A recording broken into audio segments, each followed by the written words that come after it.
Sueiro solo hacía secas, Bien. sin ningún segundo nombre. ¿Y nada que ver con con el que dejaba prendida la luz? No sé, mi padre dejaba bastante prendido la luz, sí, porque pero no. ¿viste? Víctor Sueiro era que Víctor apague la luz. Tal era. cual, no, mi padre dejaba bastante prendido la luz, pero no, Sí. nada que ver. Por ¿Y, suerte ¿Y no. cuándo naces? Año 87. Ah, mirá vos. 1987. La Tengo cantidad de mundiales que había visto antes de tu 38 nacimiento. años. Ah, jovencito, todavía barato. 38 años. ¿Y en qué barrio nacen? Mira, nosotros en realidad en el centro, a 2 cuadras del Vicente López, vivía yo desde el primer momento en el que nací. O sea, soy nacida y criada acá en Rodríguez desde toda la vida. ¿Y por qué mamá y papá por qué estaban viviendo ahí? Y mis viejos son de Luján. Mi papá Ajá. y mi mamá, los dos, la familia tanto de mi papá, paterna como materna, son de Luján. Nosotros vinimos a vivir, o sea, en realidad ellos vinieron a vivir acá antes que naciera yo porque mi papá empezó a trabajar en el hospital. Mi viejo se recibió de médico. Ah, mirá qué bien. Y en la UBA, por supuesto, mi papá y mi mamá vivían en Capital. Aguante la educación pública, sí. Y se recibió de médico y cuando tenía que hacer su residencia, había 2 opciones para elegir, según la historia que me han contado, había 2 opciones para elegir. Sí. Una era el sur y otra era el hospital provincial, el Ajá. Hospital Vicente López. ¿Y qué especialidad, papá? Pediatra, Ah, neurólogo pediatra. infantil. Ah, mirá qué bien. Exacto. Qué Pediatra bien. y neurólogo infantil, acá en Rodríguez, Qué durante bien. 30 años. Ajá, y ejerció durante toda su vida profesional. En el hospital, siempre en el hospital como pediatra y bueno, consultorio por supuesto, pero así que cuando decidieron, cuando le salió la residencia, mis padres bastante jóvenes, se vinieron, en vez de irse al sur, decidieron venirse para Rodríguez, porque Sí, estaba porque- cerca de la familia. Y porque no habían escuchado a Rafaela Carrá, que Claro. dice que hay que venirse al sur, ¿no? Exactamente. Y bueno, y se vinieron para acá y ahí nací yo y nacimos nosotros, mis hermanos también. ¿Y sabés algo de la historia de amor de ellos? Mirá, ¿Dónde se conocieron? Mi papá y mi mamá son amigos de toda la vida de mirá. la escuela. Ellos iban a la escuela normal de Luján. Ajá. Mi mamá, mi abuela y mi mamá, por supuesto, bueno, y mi tío en su momento vivían enfrente, atrás de la escuela normal de Luján. Y ellos fueron compañeros de primaria y de secundaria, hicieron toda la primaria y toda la secundaria juntos. Ajá. Y bueno, y después de un tiempo, cuando mi mamá rompió algunas relaciones que tenía ahí, bueno, se dieron cuenta que eran más que amigos, digamos, Apa. esa es la historia. Y bueno, y finalmente se fueron a vivir juntos a Capital y bueno, y ahí... ¿Quién dijo amigos? Si te conozco más ¿Quién en dijo la amigos? ropita, ¿no? Sí, la verdad que sí. Linda historia, porque Sí. se conocen de toda la vida. De Toda la vida. sí, de Y- toda la y vida. con todo lo bueno y lo malo que tiene Con todo conocer. lo bueno y lo malo que tiene eso. Claro, porque Sí. quizás tu vieja le decía, me acuerdo de esa De noviecita esa antes de noviecita que yo ¿Se llegara. acuerdan de todo? De las anécdotas, de las salidas, de los viajes, de todo, Sí. de las novias, de los novios, por supuesto, de Claro. todo. Así que sí. Y bueno, ¿y vienen a vivir acá? ¿A qué Sí. barrio? A 2 cuadras del Vicente López, en Ajá. el centro, a 2 cuadras, sobre la calle Primera Junta, donde hoy, casi enfrente de donde hoy es la casa Eva Perón, de adultos Sí. mayores, ahí, Ajá. sobre la calle Primera Junta. Sí, Así que sí, esa sí. es la primer casa en la que nosotros vivimos, y después, alrededor de mis 12 años, 11 años, se mudaron a otra casa, porque ya éramos más. Esa era una casa más chiquita, digamos, donde ya éramos más, en el barrio San Bernardo. Ajá. ¿Y en el orden de llegada de qué fuiste, la primogénita? Soy la primera y... No, te digo porque yo soy el menor, ¿no? Sí. Pero con el hijo mayor, viste que no hay un manual que te enseñe a No, ser papá, es prueba y no. ensayo con el más grande. Prueba y Sí. ensayo. Pero salió bastante bien, me parece. Salió No, bastante- pero viste, no salgas y el día que fue vos un salís poco- también salen los de abajo. Fue un poco así, no salgas, un poco nos reímos con mis hermanos de eso. Yo tengo 2 hermanos menores, un varón, Camilo, y una hermana menor, Ludmila, que es la más pequeña, que es la que tuvo menos reglas, definitivamente. Claro, sí. Sí, ellos pueden, yo no, decía. Tal cual. Yo siendo el quinto. Tal cual.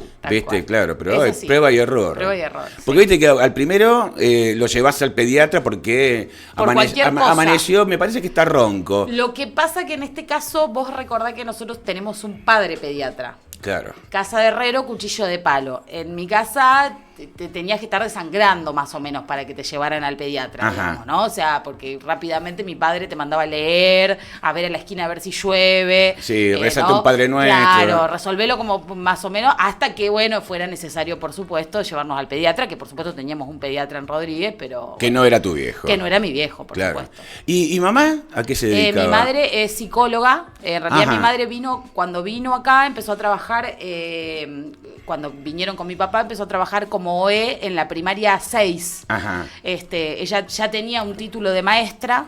Mi madre es una persona con muchos estudios. Tenía un título de maestra, estaba estudiando psicología y se terminó recibiendo de psicólogo y terminó trabajando como OE en la primaria 6 y después ingresó en el hospital como psicóloga.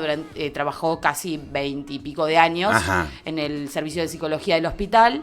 Así que nosotros somos niños del hospital, nos criamos en la guardería del hospital. Todo esto, pasábamos guardias y navidades y años enteros en el hospital Vicente López. Los conocían todas las enfermeras, todos los médicos, todo. Y después, mi madre a lo largo del transcurso de su carrera hizo un concurso para ingresar en el Poder Judicial. Y trabajó como psicóloga en el Poder Judicial hasta que se jubiló. ¡Qué bravo! Porque qué historias que debe haber escuchado. Muchas, muchas. Ella trabajaba como en los equipos técnicos, digamos, de asesoramiento para los juicios, y demás, sobre todo con algunos niños delincuentes, digamos. Muy, muy interesante el trabajo y se terminó jubilando en el Poder Judicial. Sí. ¿Y vos la primaria dónde la haces, Violeta? Yo hago la primaria, yo hago el jardín en el 905. Primero, y el último año del jardín en el 901. Y la primaria en la escuela 1, que en ese momento, en el medio de que yo estoy cursando la primaria, se hace la reforma de la ley federal que pasa polimodal, ¿te acordás? Esos inventos de Dualde. Bien, exacto. Entonces, ahí hay como una modificación un poco brusca respecto de séptimo, octavo, noveno, así que yo hago séptimo en la escuela primaria, número 1, y en octavo paso al mixto. Al Martín Rodríguez. Sí. Así que, eso, ahí hago la primaria. Mirá qué lindo. Así que la conozco mucho las escuelas, la conozco. Sí, y el tema y te cruzás con compañeros y compañeras. Me cruzo. ¿Y es bueno o es malo? Porque también te conocen toda la historia. Me cruzo con compañeros, de todo. Con algunos me he seguido vinculando, que son amigos o gente con la cual aún hoy sigo manteniendo relación y vínculos, sobre todo gente con la cual he atravesado en algunos casos. Yo te contaba, por ejemplo, recién el caso de Milce Portela, que es una amiga mía de toda la vida, hermana de la vida, con la cual hice la primaria y la secundaria, y aún hoy seguimos ya en casi 30 y pico de años de amistad, digamos. Sí, una leona. Y después hay compañeros y compañeras que me sigo cruzando, de la sobre todo de la secundaria, lo que pasa es que Rodríguez, es difícil que vos hayas vivido toda la vida en Rodríguez y no te sigas cruzando. Quienes nos quedamos en Rodríguez a hacer nuestras vidas, nos casamos, tuvimos hijos, no tuvieron, o lo que sea, nos cruzamos en el almacén, en una actividad, en un trabajo, es imposible. No. ¿Y era muy distinto el Rodríguez hace 30 años atrás? Para mí sí, era recontra distinto, para mí sí. Obviamente había mucha menos gente. Claro, ¿no? claro, y claro. eso hacía que fuera muy distinto, sí. Pero sí, mucho más tranquilo me parece, para mí, desde mi punto de vista. Yo tenía, tal vez es alguna cuestión que tiene que ver con la cuestión de la adolescencia o de la juventud, que por ahí uno tiene una idea como idílica, menos compleja del lugar en el que vive, y que después cuando uno va creciendo la cosa se complejiza, porque uno trabaja, tiene que ir a hacer mandados, ir al banco a hacer trámites, menos tiempo te manejar, queda, ¿no? Qué sé yo cuando era adolescente iba y volvía a la escuela en bici, digamos, ¿no? Como pero... Claro, el sábado pasado lo tuve a Luisito Moreno y él contaba que yo vivía enfrente del potrero y estábamos todo el día en el potrero. Claro, exacto. Nosotros andábamos mucho en bici, vivíamos muy cerca, entonces con mis amigos o mis amigas, por ejemplo, de la primaria o de la secundaria, íbamos y veníamos todo el día, estábamos todo el día en la calle, paseando, íbamos a la plaza. Una salida sana. Íbamos a la plaza, qué sé yo, hacíamos cosas pero sí, después lo que pasó era que en un momento, por lo menos yo tengo ese recuerdo, porque la memoria no siempre es la verdad, pero sí por lo menos lo que uno recuerda, que uno conocía a todo el mundo en ese momento, ¿no? O sea, vos sabías quién era el almacenero de tal lugar, quién era el que estaba en el kiosco enfrente de la plaza, quién era el kiosquero de la escuela. Claro, y los papás también estaban más tranquilos porque te cuidaban todos de manera indirecta. Exacto, éramos menos. Hoy por ahí lo que pasa es que hay mucha cantidad de gente y es difícil que vos te conozcas las personas que generalmente habitan el centro o que están en Rodríguez o que van a los lugares, qué sé yo, es como que hay mucha diversidad de gente hoy.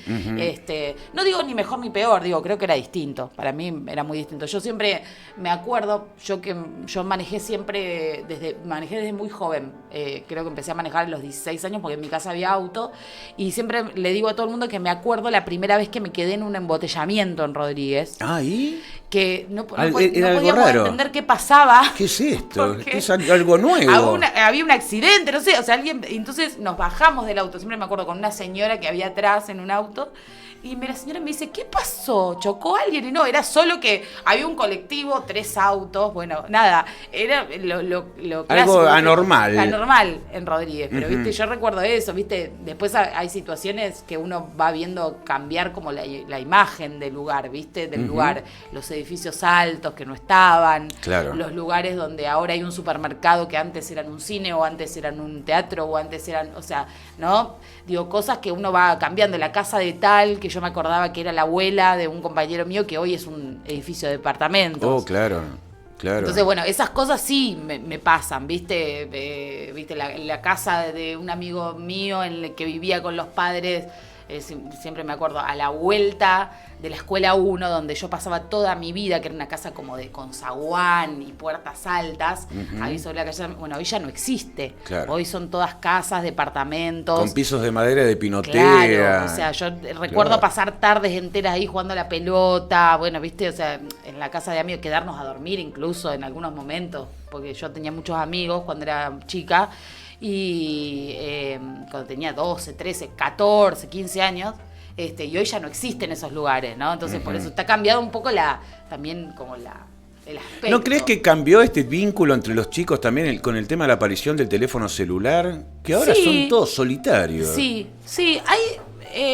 no lo tengo tan claro, la verdad, te soy sincera. A veces no quiero posicionarme en el lugar de que todo lo pasado y todo lo anterior fue mejor. La verdad es que no me gusta demasiado posicionarme en ese lugar porque creo que todos los tipos de vínculos son válidos, digamos. Que yo no los entienda o no los comparta o que crea que tal vez no es la mejor forma, también tiene que ver, está atravesado por mi experiencia personal. Claro. Qué sé yo tengo muchos sobrinos de parte de mi compañero con el que vivo, sobrinos de distintas edades. Lo puedes nombrar al fulano. Yo estoy celoso, pero lo odio. No hay problema. Mi compañero que se llama Walter, que bueno, le mandamos un saludo. Dale, le mandamos. Mi compañero tiene muchos hermanos, tiene 6 hermanos y por lo tanto de esos 6 hermanos tengo muchos sobrinos.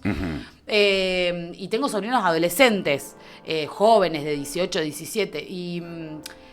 Viste, uno ve por ahí a veces en los cumpleaños, 16, 15 años, que están todos sentados en un sillón, todos juntos, usando el celular, digamos, ¿no? A eso, sí, en un cumpleaños, ¿no? Esa es la imagen como... Y, viste, qué sé yo creo que ellos de alguna manera se vinculan entre ellos. Porque digo, de alguna manera están juntos, habitan, tal vez no habitan el mismo espacio que habitábamos nosotros, habitan un espacio que tal vez es el virtual, en el que se comunican a través de eso. Habrán ganado algunas cosas que yo no tengo tan claras, que nosotros tal vez no teníamos, y habrán perdido otras, pero me parece que eso es un poco lo que pasa en general en todas las generaciones. Yo tuve 4 administraciones. De mi primera administración tengo hijos casi de tu edad, porque mi hijo mayor, Lucas, que vive en Canadá, y siempre aclaro que es en el país. No, porque más dice que está engallolado, no. Tiene 36 años, Santiago tiene 34, y después la tengo a Victoria de Delfina, ¿no? Que me vienen a visitar. Claro. Entonces vienen a casa hoy, por ejemplo, y se quedan hasta mañana. Claro. Entonces, me dicen, ¿le puedo hacer una videollamada a fulana? Sí. Y nos ponemos a jugar, y yo dije, y el trato, y el abrazo, y el... Sí. Bueno, es una cosa tan rara. Sí, es rara, por eso. Yo creo que creo que lo que ha pasado es que también los cambios que se han dado han sido muchos y en muy poco tiempo, en relación a las generaciones. Totalmente, sí. Entonces, por ahí a nosotros, a mí por lo menos me da la sensación, yo trato de aprender todos los días porque me parece que no está bueno quedarse afuera de eso, digamos, trato de aprender, sobre todo, además mi profesión me lo requiere. Además uno tiene que aprender para comprender. Totalmente, pero además para acompañar, porque digamos, a los adultos nos toca tenemos la responsabilidad, más allá de que no entendamos o que nos cuesta, de acompañar a las juventudes o a las otras generaciones. Entonces, a mí me cuesta un montón entender que los vínculos sean de esa manera, pero también entiendo que alguien que nació, yo hace muy poquito soy tía de parte de mi hermano, Camilo, de un bellísimo bebé que se llama Bruno. Y lo que yo veo es que es un niño, digamos, que es lo que yo observo, que hoy tiene 1 año y algunos meses, que es un niño que nace con la tecnología. Claro. Completamente. O sea, ya no es, o sea, y ya hay varias generaciones que los niños están en vínculo, que vos lo ves y vos agarrás el celular y él mira la pantalla. Entonces, yo creo que es muy difícil decir si hay algo mejor o peor. O sea, si los abrazos eran mejores. Seguramente para mí sí. Claro. Pero no sé si para los niños o las niñas. Me parece que tenemos como muy partido. Yo siempre le digo a todo el mundo, vos pensá que yo soy de una generación que nací con teléfono de línea y televisor, y hoy tengo que atravesar también viviendo una generación que además ni sé lo que voy a ver dentro de 20 años, espero vivir 20 o 30 años más. Por supuesto, mujer, ¿cómo ni sé qué es lo que voy a ver, entonces somos como una generación medio bisagra, en la que yo cuando le digo a mis estudiantes, o le decía, ahora no estoy dando clases, pero en el momento le decía a mis estudiantes que yo había terminado la secundaria sin celular, mis estudiantes no lo podían creer. Porque yo terminé la secundaria sin celular. No existía. O sea, nadie tenía una compañera porque el papá trabajaba en una empresa y ganaba le habían bien, dado, sí. Claro, y le habían regalado justo el celular, que eran los Nokia, esos 1100. Sí, los 1100 indestructibles. Yo recién tuve cuando estuve en el primer año de la universidad, porque mi mamá me lo regaló casi como una excusa, porque viajaba y bueno, Pero bueno, qué sé yo trato de, no lo tengo muy en claro, que si está bien o está mal, si les hizo peor o mejor. Lo que sí me parece es que no está bueno perder cosas. No. Eso es lo que me Hay que sumar, parece. sin Exacto, perder. siempre sumar. Pues que ayer fui a la ronda de negocios y demás, ¿no? Entonces me decían, ¿pero para qué mantenés el aire? Me decían ahí los empresarios. Sí. Le digo, no, porque el aire es la madre. Le digo, después Exacto. yo te transmito por 8 aplicaciones, Obvio. Aplicación propia, página web, streaming, sumémosle todo lo que vos quieras. Totalmente. Pero el aire está. Totalmente. Es más, le digo, vos fíjate, a todo el mundo le conté lo mismo. En Europa, por temor a que haya una guerra nuclear, le dicen a los habitantes europeos, tengan comida para 3 días, medicamentos para 3 días, agua para 3 días y una radio con pilas. Claro. Exacto. O sea que la radio va a persistir. Exacto, bueno, porque como decía el Eternauta, lo viejo no funciona. Por eso, yo creo que cuando se acaba, porque digo, hay cosas tan finitas respecto de lo tecnológico, porque digamos, cuando se te muere el celular, se te rompió y todos nos quedamos tipo, no sé qué hacer, digamos, ¿no? Uno tiene que poder tener el recurso, y eso es lo que me parece que es lo que habría que transmitirle a las generaciones, tener el recurso de la costumbre que yo tengo, que es que no me anda el celular, voy hasta el lugar donde está la persona y le aviso lo que necesito. Claro. Digamos, ¿no? Agarro una bici y salgo caminando, que es el recurso que yo tengo porque lo aprendí cuando Totalmente. no existía el celular. Ahora, no sé si las generaciones están perdiendo ese recurso, pero me parece que el problema no es de ellos, es nuestro. O sea, somos nosotros los que no estamos pudiendo transmitirle, me parece. Es una humilde opinión, transmitirle esto mismo que vos decís, cuando el día que se acabe la electricidad porque hay una explosión en no sé cuánto, lo que te va a servir es la radio con pilas. Claro. Pero no sé si nosotros nos encargamos de enseñarles bueno, eso. vos sos jovencita. Yo la semana pasada cumplí 60 y yo me acuerdo que en la época de la dictadura poníamos Radio Colonia para ver qué pasaba en la Argentina. Claro, exactamente. ¿Sí? Entonces poníamos la radio de otro país para Exacto. poder, ¿viste? Exacto. Y los que hemos vivido en el interior, yo viví en el interior, en la ciudad de Mar del Plata, viví 12 años.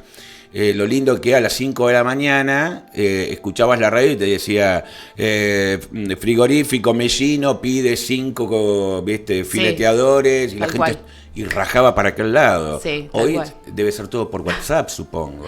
Y sí, bueno, sí. A mí me gusta mucho la radio, pero yo me crié en una familia en la que le gusta mucho la radio. A mi padre y mi madre les gusta mucho la radio. Pero sí, un poco qué sé yo, mira, ayer a la noche tuve una de esas noches desveladas. Ajá. Y cuando generalmente suelo ponerme la radio, pues yo escucho radio, pero la tengo en el celular, la radio. Claro. El día que se me apague el celular, no sé cómo, tengo aplicaciones. Entonces hay un programa a la noche que, más allá de que yo ideológicamente no estoy demasiado de acuerdo con la radio Rivadavia, hay un programa a la noche de una persona que no tengo ni idea ni cómo se llama, pero el hecho es que la gente llama para hacer comentarios a la noche. Entonces a mí me hace dormir porque la gente habla. Entonces me relaja que la gente charle sobre él. A veces se calienta, le contesta cualquier cosa. Es un petizo que había estado en Canal 9, bueno, no me acuerdo el nombre. Entonces ayer a la noche justo llamó un hombre desde Japón. Un tipo más o menos de 60 y pico de años, que vivía en Japón con su mujer y que tenía un restaurante en Japón con toda la tecnología vida y por haber de lo que hablamos de Japón. Tiene un restaurante argentino.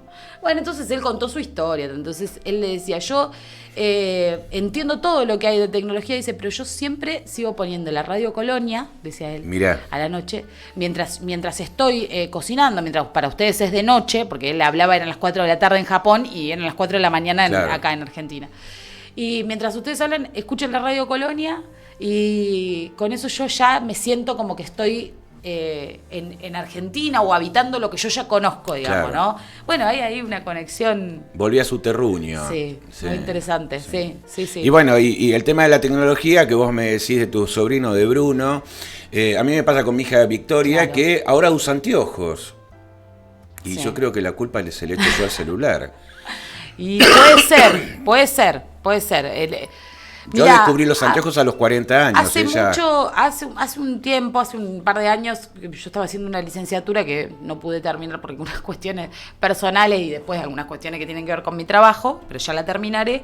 Estaba leyendo un texto de un antropólogo que está haciendo un estudio sobre las modificaciones físicas que está generando la tecnología en el cuerpo humano, digamos, ¿no? Sí. Y bueno, y él decía que para él, digamos, según la hipótesis que él trabajaba, iba a haber una modificación en generaciones, te estoy hablando dentro de 100 años, en lo humano, que una tenía que ver con el alargamiento del dedo.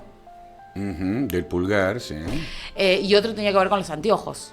Pero era porque la demanda, digamos, de la pantalla... Sobreexigida. Exacto, sobreexigida. Entonces necesita una adaptación de lo humano a eso para poder utilizar la tecnología, porque claro, nosotros por ahí todavía estamos como en un por el lugar que habitamos, porque como es Argentina, porque es Latinoamérica y tiene otras características, en un lugar bastante híbrido todavía, aunque nosotros creamos que la tecnología nos invade, en realidad hay otros lugares donde la tecnología maneja casas, bueno, ¿y puertas. ¿No te parece peligroso también? Porque yo pienso, ¿no? El otro día también leí un informe sobre la inteligencia artificial y todo lo que se va a caer, ¿no? Los laburos que se van a caer. Por ejemplo, el locutor de radio, vos ponés un texto y te lo lee una máquina y le decís, quiero que me lo digas en mexicano, y te dice con tono mexicano. En el caso de la docencia, vos ponés planificación de la clase tal de historia y te la saca entera. Bien. O sea, entero. ¿Sí? Entero. Y digo...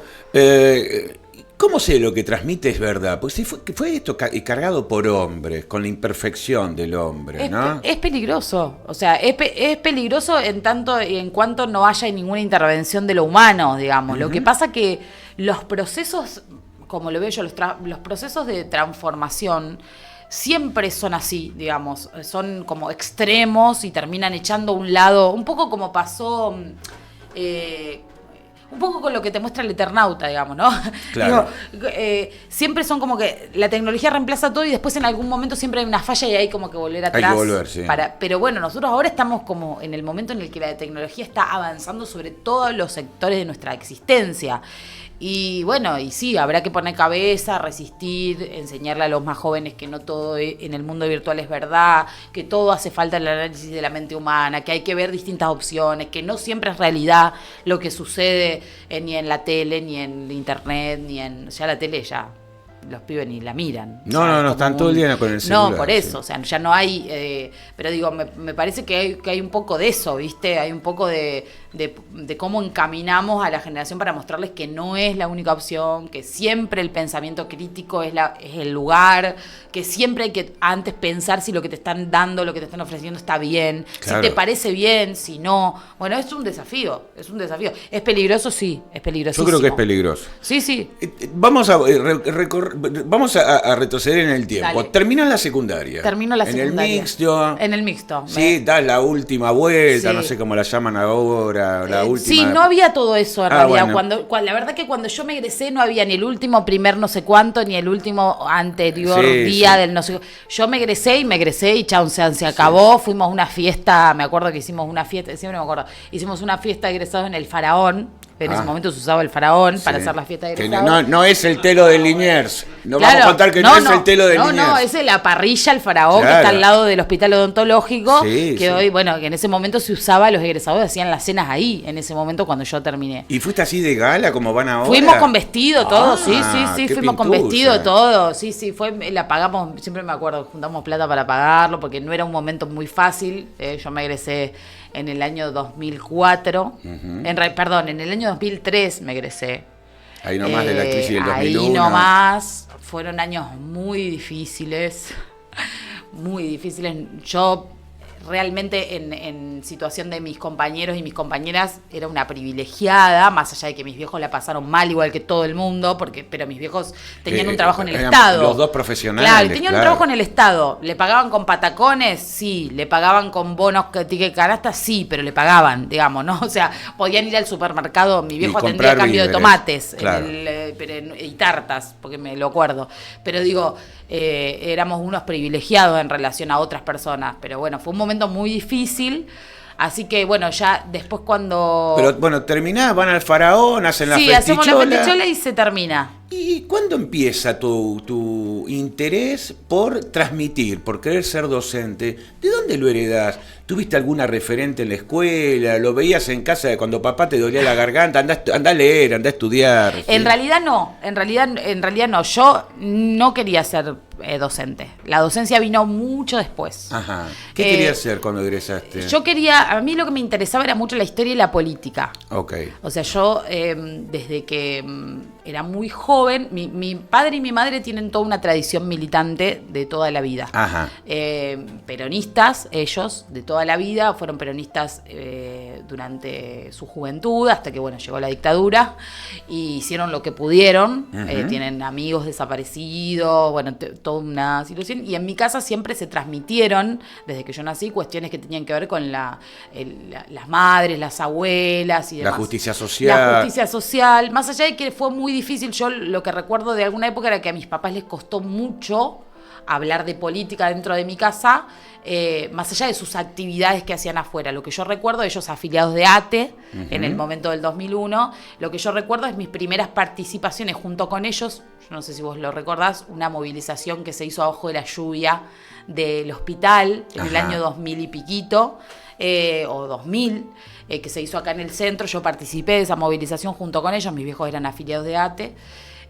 Ahí estaba Claudio Mora, estaban, bueno, gente que aún hoy, bueno, me sigue recordando de cuando yo era pequeña y Ayer estuve con Claudio y hoy volvimos a estar juntos. Bueno, sí. Y de ahí ellos me conocen porque mis viejos tenían una activa participación sindical en ATE. Pero vos me decís que en casa no se hablaba de política. No se hablaba mucho, claro, no había... Porque Para lo que te quiero decir es que hoy se discute a morir, no se hacía eso en ese momento. Claro, no, lo que pasa es que también en una época no se le daba participación a los chicos. Claro, puede es más, ser. En los cumpleaños estaba la mesa para los chicos, la mesa para los Pero grandes. por ahí lo que me pasó era que yo me empecé a enterar de, digamos, de los vínculos que ellos, de las cosas que les han pasado, de mi mamá haber visto por última vez a una persona que está secuestrada y aún desaparecida. Bueno, esas situaciones, amigos que tienen a sus hermanos desaparecidos, bueno, que me las enteré después, mucho después, no es que mis papás hablaban de eso. Ok.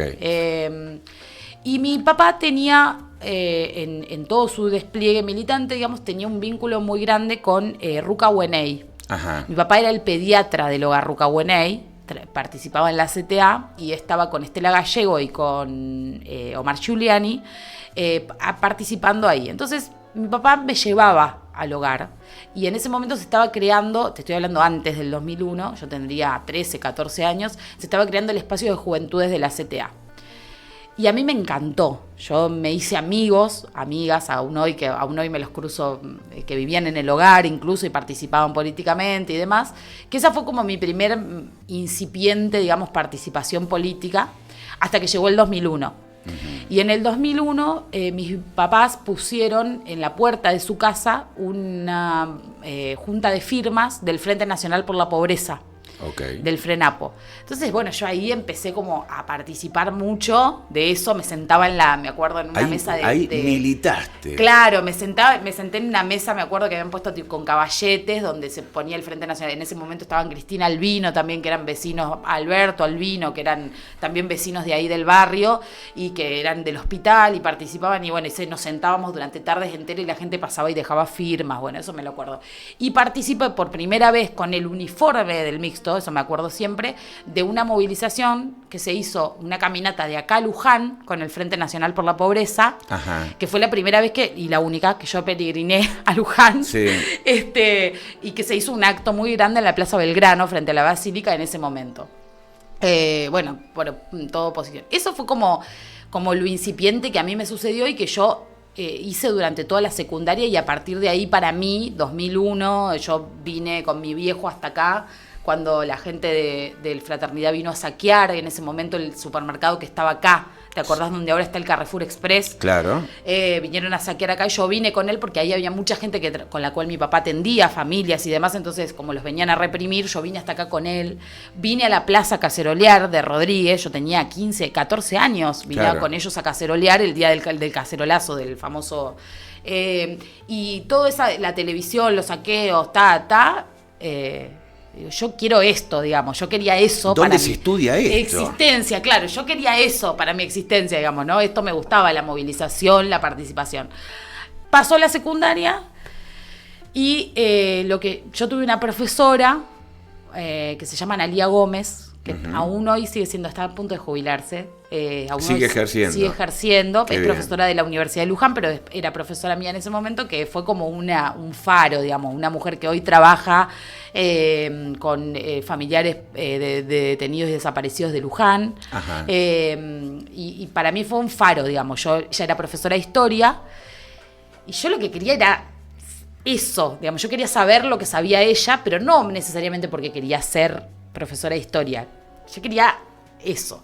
Entonces, como ella había estudiado en la Universidad de Luján, yo directamente fui a la Universidad de Luján, que todo el mundo me cargaba. De hecho, cuando mi profesora de la secundaria dio el discurso en el que nombró a cada uno y describió una característica, a mí me dijo Violeta la más zurda del salón, digamos, ¿no? Esa era la descripción, porque yo me peleaba, porque tenía docentes que estaban en contra del divorcio, porque estaban en contra del aborto, porque estaban bueno, yo me peleaba porque una docente que defendió la represión en el 2001 y yo me paré y le tiré con una tiza, o sea, digamos, yo estaba como muy movilizada por todo lo que pasaba en esa época. Y entré a la Universidad de Luján en el año 2004, tenía 17 años cuando entré. Y para mí fue lo más, o sea, maravilloso. O sea, porque empezaste a militar también ahí en la ULU. Empecé a militar en la ULU enseguida, porque quienes tenemos cierta inquietud respecto a eso no podemos estar ni 5 minutos sin eso, porque nos atraviesa la vida. Y empecé a militar en una organización independiente trotskista. En realidad no era trotskista, voy a reivindicar a mis compañeros. Era una organización leninista, en realidad. Marxista-leninista. Era una organización que se llamaba Nueva Opción, que era una organización que tenía ciertos lazos con algunos compañeros que estaban en el SUTEBA, en ese momento de acá de Rodríguez, que hacían espacios de formación. Así que yo la pasé... ¿Y a todo esto lo aprobaban los viejos, che? Porque acordate, ni yanquis... Empezó el problema. Ni marxistas, cuando yo empecé a vincularme con el marxismo fuertemente, a militar en la izquierda, empezaron las discusiones. Y además porque además, vos imagínate que yo en el 2004, el 25 de mayo del 2004, apareció Néstor Kirchner.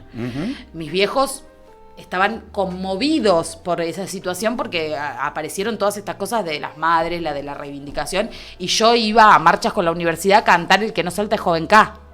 Con la plaza sitiada todavía en el año 2004-2005, esperando la represión. Bueno, nada, yo le debo mucho a mi militancia de izquierda. Uh-huh.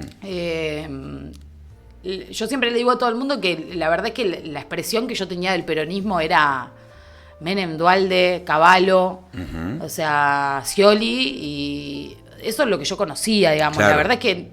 Eso es lo que habías vivido. Eso es lo que había vivido, y había vivido nada, no tenía nada que ver conmigo ni lo que a mí me interesaba, no había nada que me conmoviera del peronismo. Sin embargo, en el año 2000, en el 25 de mayo, del 2005, Néstor Kirchner hace un recital para festejar el primer año de su gobierno en la Plaza de Mayo. Ese año van a cantar Silvio Rodríguez, Juan Manuel Serrat, y bueno, Agárrate Catalina, estaban las madres de Plaza de Mayo, y yo fui a ese recital, sola. Sin mis compañeros de agrupación. Yo tenía 19 años, sin mis compañeros de agrupación, nada, por supuesto, porque mis compañeros de agrupación era como peronismo, la muerte, no hay que hablar, no existe. Fuiste traicionando a todos. Y yo fui a ese recital, no me lo iba a perder, o sea, Serrat, Silvio Rodríguez eran parte de mi existencia, yo lo escuchaba con mis viejos, tocó León Gieco, o sea, nada, era parte, no me lo iba a perder, no me importaba si él lo organizaba Montoto o Néstor Kirchner. Estaban ellos. No me importaba. Y bueno, obviamente, como siempre en mi casa, madres y abuelas de Plaza de Mayo había sido como un faro político, yo fui al recital de los 25 años de la dictadura en Ferro con mis padres. Uh-huh. O sea, estaba como muy marcado en mi casa que podíamos discutir sobre cualquier cosa, pero no sobre las madres y las abuelas. O sea, no había una discusión sobre eso. Y cuando, bueno, yo empiezo la universidad y empiezan las discusiones. El peronismo es una mierda, ¿qué me vienen a decir con la misma cosa? Acá ustedes quieren hacer como que quieren transformar y en realidad no entienden nada, y la sociedad se divide en clases, y yo cada vez estudiaba más y cada vez aprendía más, y lo que yo quería hacer era investigar historia. Hacer política, investigar historia, eso quería. Entonces, bueno, me metí, profesorado de historia, porque... Sí. Y ahí circuló la vida. Acá, vos sabés que uno de los que hace los programas acá en la radio, también, profesor de historia, de la UNLU y demás, Gerardo Tasistro fue compañero mío de militancia. Sí. Gerardo Tasistro fue compañero mío de militancia. Nosotros militamos juntos durante muchos años en esa agrupación. Nos queremos mucho, yo lo quiero mucho, sí, Gerardo. Mucho. Y aprendimos mucho. Yo le debo mucho a esa agrupación. Yo me formé muchísimo políticamente, y si no sabés las últimas noticias, vive solo. Lo sé, me contó, lo vi la última. A la vuelta del Chateau Cubar. Yo me alegré mucho cuando titularizó, cuando pudo dar clases, cuando le habilitaron. Es un crack. Y además tiene una fuerza. Yo no tendría ni la mitad con la cantidad de dificultades que él ha tenido. Pues fíjate que has venido por primera vez, la cantidad de escaleras que hay acá, y el tipo estoico. No le importa. Todos los miércoles. Nunca fue una dificultad. No. Yo en ese año no pude ir, pero nosotros íbamos a congresos de historia a otras provincias, a Tucumán. Él fue a Tucumán a los 20 años, 21 años, lo llevaban con una silla de ruedas, con un coso, a Tucumán. Hizo todos los paseos habidos y por haber, se subió un colectivo. Gerardo siempre fue un tigre. Bueno, dejale saludos cuando le veas. Cómo que no. Es más, iba a decir es un león, pero no es propicio. No es propicio la situación. Es un tigre. No es propicio la situación. Sí. Pero bueno, ¿qué cambia tu cabeza? ¿La aparición de Néstor? Mirá, sí, la vida atraviesa, ¿no? O sea, en el momento medio como que la situación empieza a levantar, el país empieza como a estar un poco mejor, y yo también empiezo como a estar un poco mejor, porque yo en ese momento trabajaba de moza. Ajá. Estudiaba y trabajaba de moza acá en Rodríguez. Porque te decían que eras buena moza, pero no, camarera. Era camarera. Ahí está. Trabajé muchos años acá en Rodríguez de moza, en unos locales muy conocidos. Y ese trabajo me permitió vivir. O sea, yo trabajaba a la noche, al mediodía estudiaba, trabajaba los fines de semana y vivía en Luján.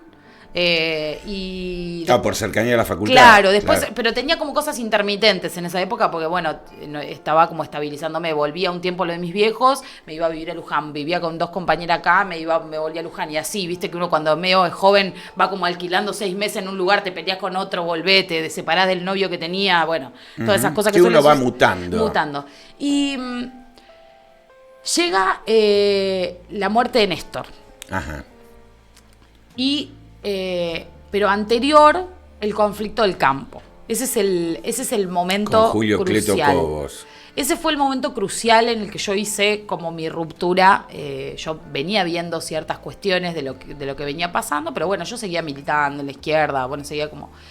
Y en el conflicto del campo, lo que a mí me llama la atención es el posicionamiento de madres y abuelas. Entonces yo empiezo a ver qué intereses se jugaban en ese conflicto del campo y empiezo, por supuesto, a escuchar, porque yo siempre fui súper analítica, tengo como ese recurso, empecé a escuchar y dije, está mal. O sea, está mal lo que la izquierda está planteando, porque muchos sectores de la izquierda trotskista y de la izquierda leninista se posicionaron del lado de los sectores del campo. Sí. Muchos, ¿te acordás en ese momento? Sí. Algunos quedaron medio como en el medio. Me acuerdo del Partido Obrero en ese momento, que era como muy afín a la organización que yo tenía. Decía, nosotros no nos vamos a meter. Y a mí me parecía que se estaba dando una lucha encarnizada. Y recuerdo ver en la televisión ese día en el que van los caceroleros a Plaza de Mayo y un sector de la Cámpora se mete, y que ahí es cuando estaba Julio, que lo detienen, bueno, se mete y rompen ese cacerolazo que estaba por llegar. Y fue el día en que Néstor, bueno, salió a hablar. Y yo dije, yo estoy equivocada. A mí algo de todo esto no está funcionando. Entonces me empecé como a vincular con espacios kirchneristas, con espacios... No, pero me gustó porque al prepararte, lograste la independencia. No es que te llevaban de las narices porque vos participabas de un espacio. No. Fue muy difícil romper, no es sencillo. Fue difícil, no es sencillo porque todos los espacios tienen sus cosas, digamos. Y entonces yo ahí empecé a preguntarme, bueno, empecé a vincular con un grupo de gente de acá de Rodríguez que armaron en ese momento, me acuerdo, una página, un chico que trabajaba en el correo, que ya no sé, creo que no me lo cruce más, armó una página de Facebook que se llamaba Juventud Kirchnerista. Ajá. Acá en Rodríguez. Yo te estoy hablando y yo tendría 23 años, 24 más o menos, sí, 24, 25 años. Entonces me metí. Se hacían como grupos, ¿no? Entonces había un montón de chicos y gente conocida de acá de Rodríguez que no se vinculaban directamente con el peronismo más tradicional, sino que había algo de la defensa del kirchnerismo. Bueno, pasó, se muere Néstor y yo voy me conmueve un montón lo de la muerte de Néstor, muchísimo. Me acuerdo que me desperté y mi hermano, que ya había tenido un acercamiento fuerte al peronismo y al kirchnerismo, lloraba, y yo medio como que no entendía por qué esa situación me había generado tanto angustia, digamos, ¿no? Y voy a la muerte de Néstor, voy al velatorio de Néstor con Emilce Portela, me subo un tren, voy, hago la cola y entro a verlo a Néstor y tengo la imagen, digamos, del cajón y Cristina Fernández de Kirchner parada ahí. Y entonces me pasa un montón de cosas ahí, en ese lugar donde veo obreros, amas de casa, gente, organizaciones sociales que yo no conocía, que no sabía que existían, digamos, como que me descubrí en ese lugar un mundo, en toda esa plaza, en toda esa espera, sindicatos. Yo decía, esto de lo que a mí me venían hablando, de lo que yo me había formado tanto, en realidad no estaba ahí con la izquierda, estaba acá. O sea. Sí, no, además quizás veías en tu cabecita imágenes de lo que fue el velatorio de Evita, o el mismo Juan Domingo, y viste esa imagen y dijiste, pucha. Tal cual. ¿Qué está pasando acá, digamos? ¿Qué hay acá que yo no estaba viendo, digamos, ¿no? Que había algo que yo no estaba viendo. Entonces, Mirna Santillán hace un taller, creo que en el museo, donde viene Norberto Galazo, posterior a la muerte de Néstor, donde se da un seminario de formación política. Entonces, este chico que había creado la página de jóvenes kirchneristas convoca ahí a ese taller. Y yo voy, creo que eran 4 o 5 encuentros, no me acuerdo.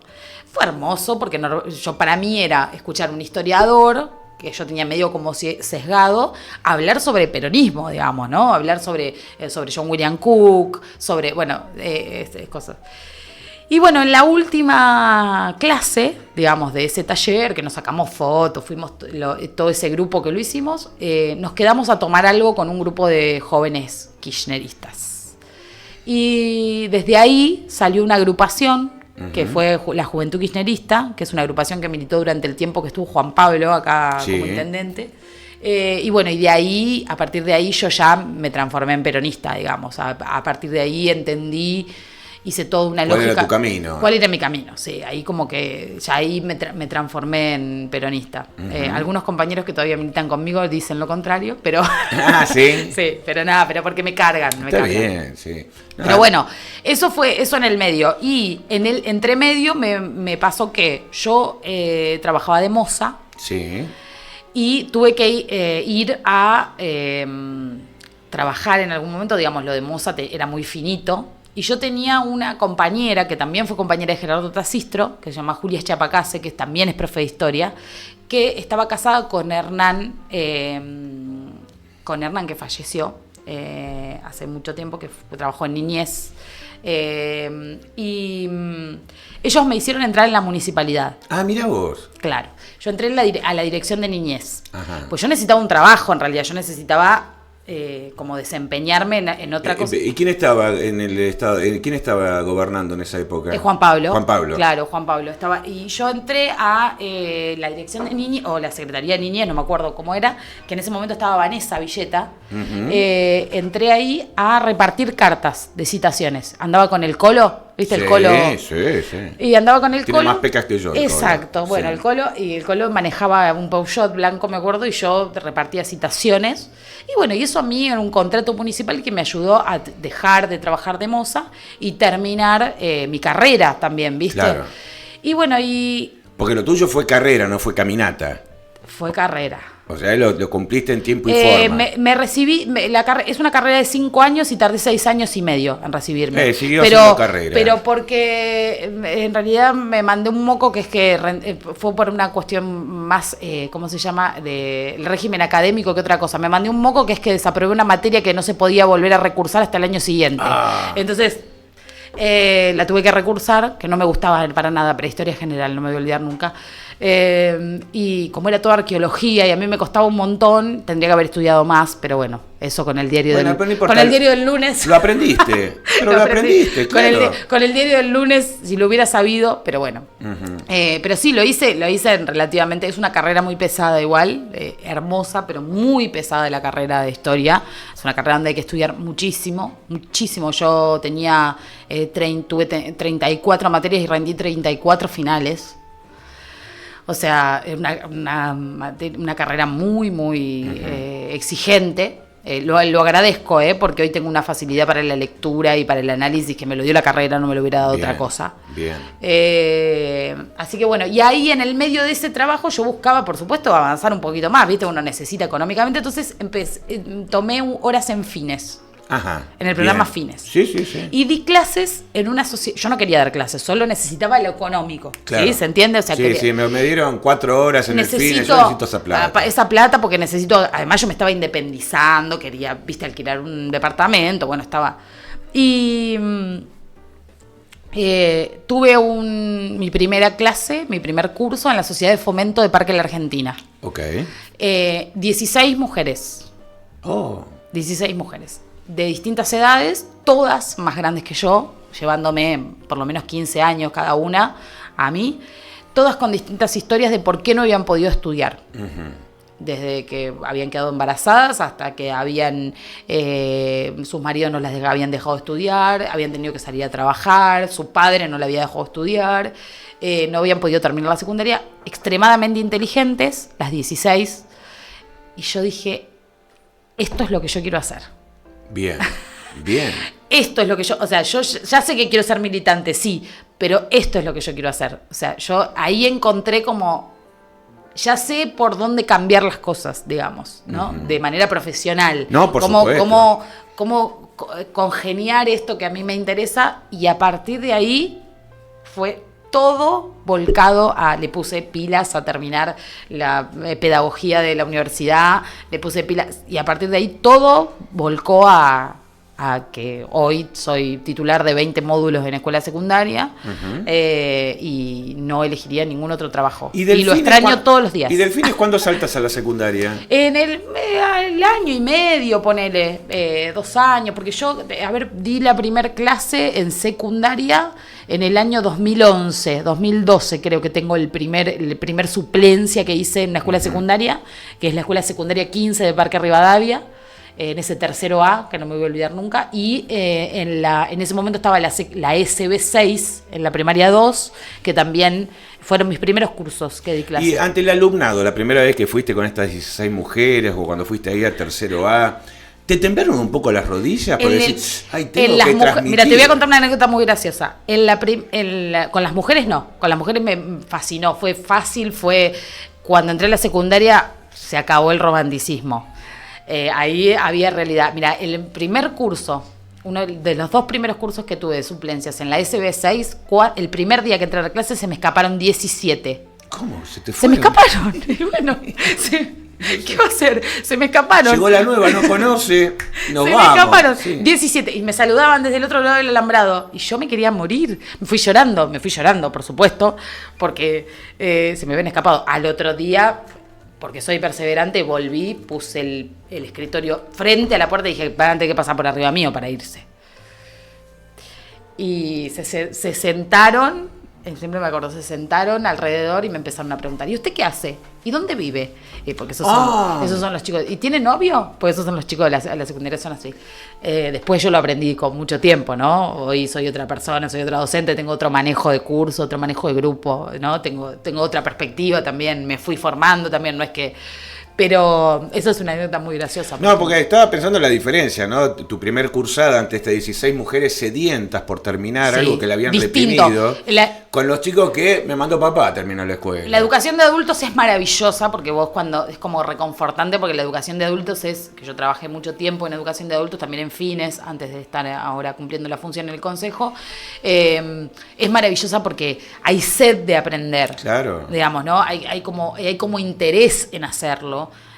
Hay como que la vida le dio una segunda oportunidad, aprovecharla. Claro, tal cual. Y en cambio en la secundaria, ahí sí, estás ahí porque es obligatorio, digamos, ¿no? Hay muchos chicos que no, hay muchos chicos que les encanta, hay muchos pibes que son maravillosos y que están ahí y que les encanta aprender. Claro, porque supongo que también debe estar dentro del desafío docente vamos a enamorarlos de la materia. Sí, lo que pasa es que es muy difícil, sobre todo teniendo en cuenta lo que hablábamos hoy de la tecnología.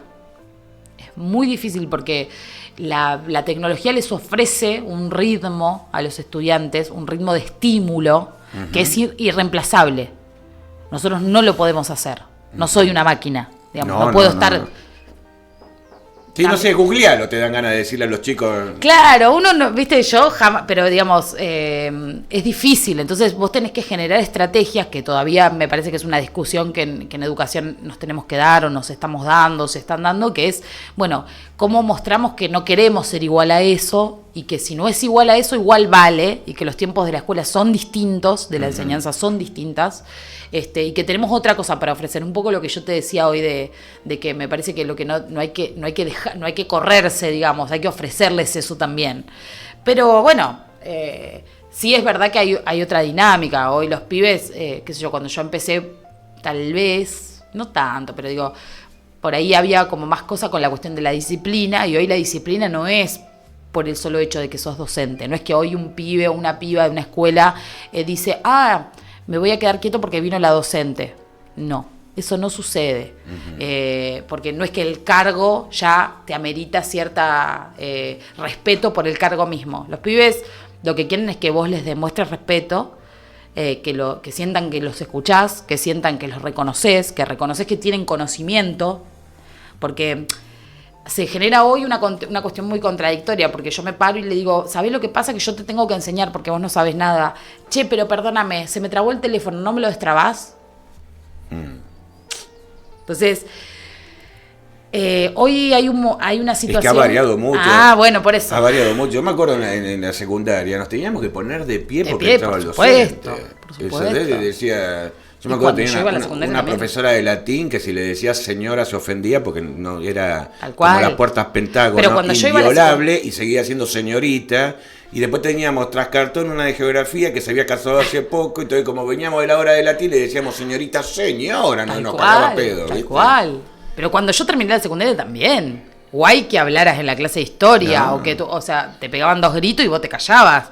Pero bueno, por eso te digo que en muy poco tiempo se modificó. Hoy, la verdad es que los chicos no te hacen caso porque sos docente, te hacen caso porque los respetás y porque los considerás.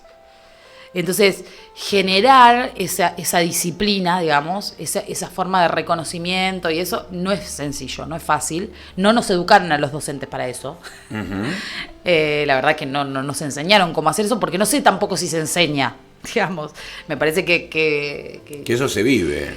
es difícil. Entonces, bueno, también y hay un montón de otros elementos a considerar, pero principalmente me parece que pasa por ahí, ¿viste? Pero bueno, yo la verdad que yo la pasé muy bien siempre con los chicos, con sus dificultades. Ningún trabajo es idílico. Todos los trabajos tienen... ¿Y te ha tocado apagar incendios de una situación que te venga un alumno y te cuente, tengo tal De todo. pelota en casa? Sí. Y Me ha pasado de abusos, me ha pasado, mirá, hace muchísimos años, sin dar nombres ni No, escuela, por nada, una niña me manifestó en una situación que su padrastro abusaba de ella.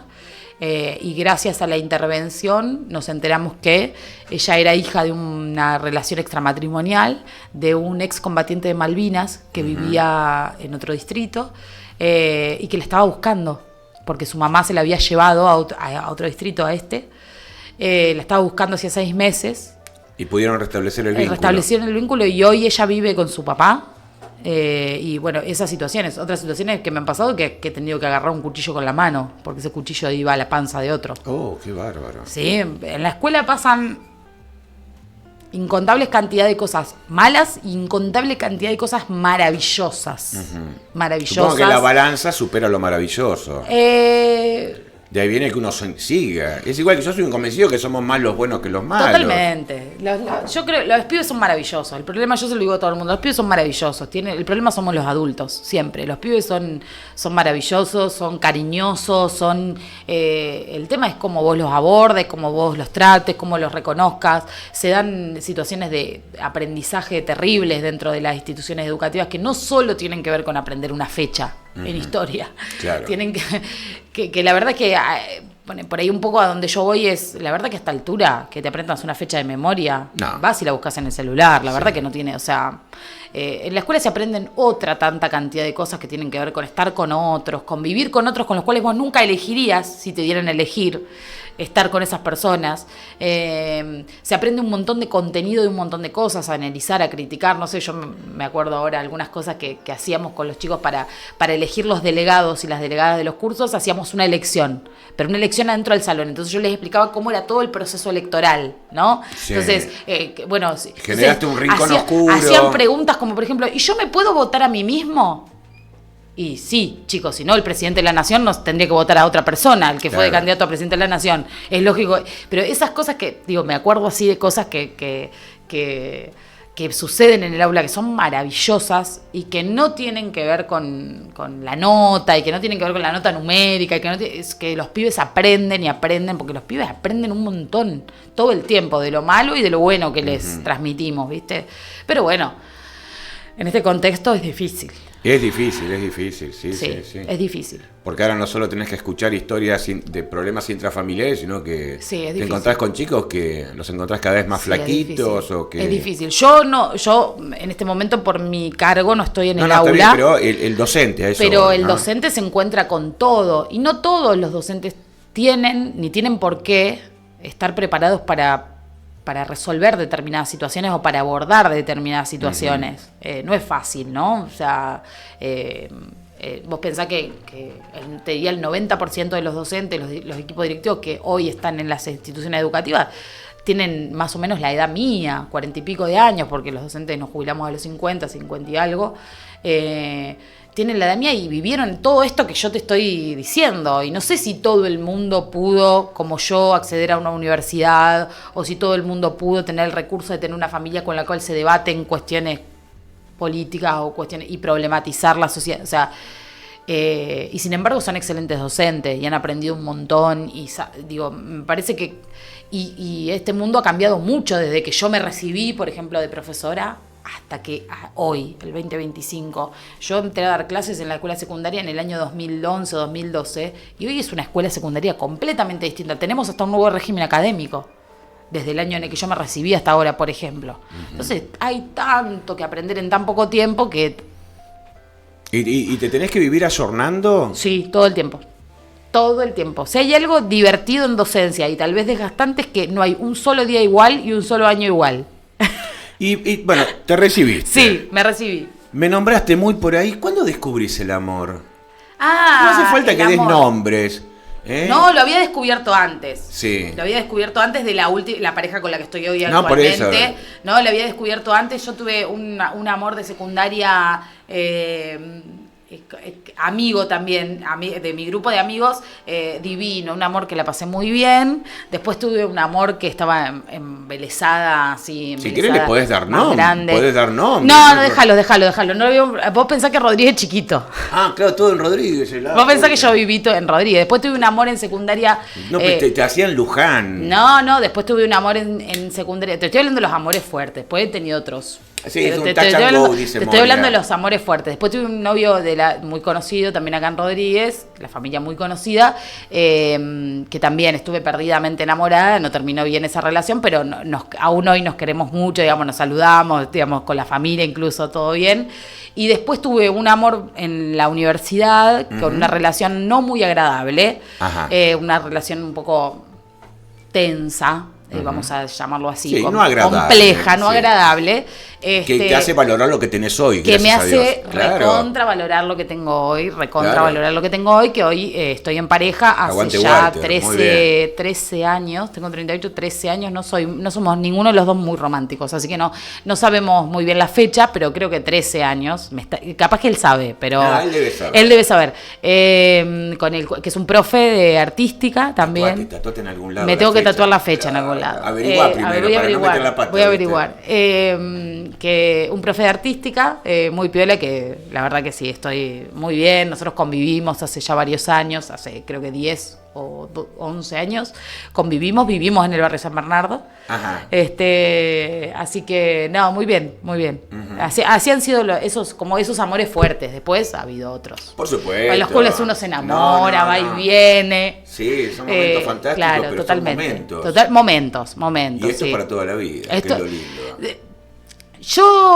Hoy es para toda la vida. Totalmente. Que no, pero... Totalmente. Yo creo que hoy nos elegimos y yo creo que él es la persona con la que yo quiero estar por siempre. Pero bueno, la vida es muy cambiante, qué sé yo. Yo de mis 4 convivencias que tuve fue para toda la vida, no funcionó. No, totalmente. Ahora estoy felizmente solo. Totalmente. Pero no he hecho las pelotas a nadie. Tal pero cual. Siempre fue para toda la vida, si no uno no apuesta. No, totalmente. Yo creo que él es la persona con la que yo ya estoy, digamos. Yo creo que... ¿Te imaginás de viejitos en la plaza con una cacerola si llega hasta reelecto otro que no te gusta? Me imagino eso y además me imagino siempre pasándola muy bien, digamos, con él, porque él es un tipo muy, muy piola. Se te ve bien, o sea que te hace bien este hombre. Muy y bien. Me alegra profundamente. Muy bien, la verdad que sí. Muy, muy bien, porque es un tipo que no tiene rollos en la vida y yo soy una canceriana enrollada en un montón de cosas y he aprendido con él a poner las cosas en su lugar y en perspectiva. Porque bueno, en el mundo en el que yo me muevo, en la gestión, en la política, el mundo no es sencillo, es un mundo complejo. Te resta muchas horas. Y él es un tipo súper respetuoso de eso. Él no tiene participación política, no tiene militancia política, es compañerazo, pero en lo ideológico, pero me la respeta, me acompaña, se banca horas y horas en las que me dice, otra vez te vas, porque viste, tengo una reunión en tal, porque me llamaron, porque tengo... otra vez me dice, bueno, andá. tranqui. Y andá cuando vuelvo está la comida, claro, digamos, ¿no? avísame que está la comida caliente. Claro. Entonces, la verdad que es maravilloso. Es para mí impagable en una persona que sea súper respetuosa de como pareja, pero también como mujer, digamos, porque no es fácil. Yo trabajo muchísimas más horas que él afuera de casa.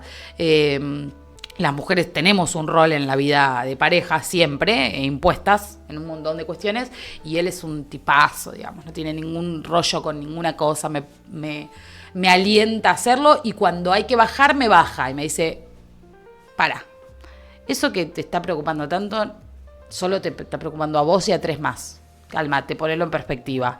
A ver, bueno, pero ¿qué cosas son las importantes en la vida? Que no es que te dice, mira, tus quilombos dejarlos no, afuera. para nada, no, pobre. Que te escucho, muchas veces está que te acompaño. ahí diciendo, ajá, porque pobre, claro, hay cosas que, viste, que no y otras cosas en las que, bueno, sí, sobre todo me alienta a ponerlo en perspectiva y a no perder el eje de cuáles son verdaderamente las cosas importantes en la vida.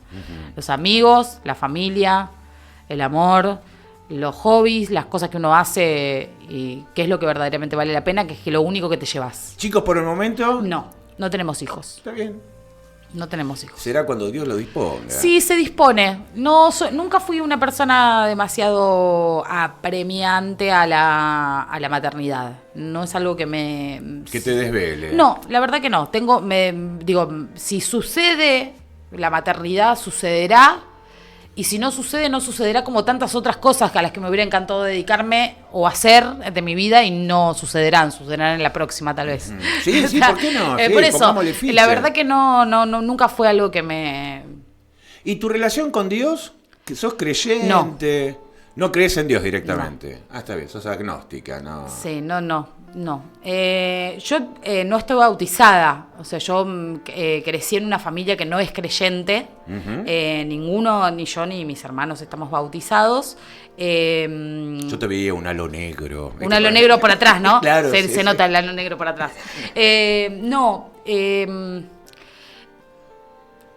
Tuve una relación muy conflictiva con la iglesia y durante mi adolescencia, sobre todo en esta efervescencia de la militancia. Sí, donde uno cuestiona tanto también, tantas cosas. Sí, donde uno cuestiona tanto, también cuestioné algunas cosas. Yo tengo mi abuela materna, con la cual nosotros tuvimos mucho vínculo, extremadamente católica, imagínate, lujanense, peronista y católica, o sea... Sí.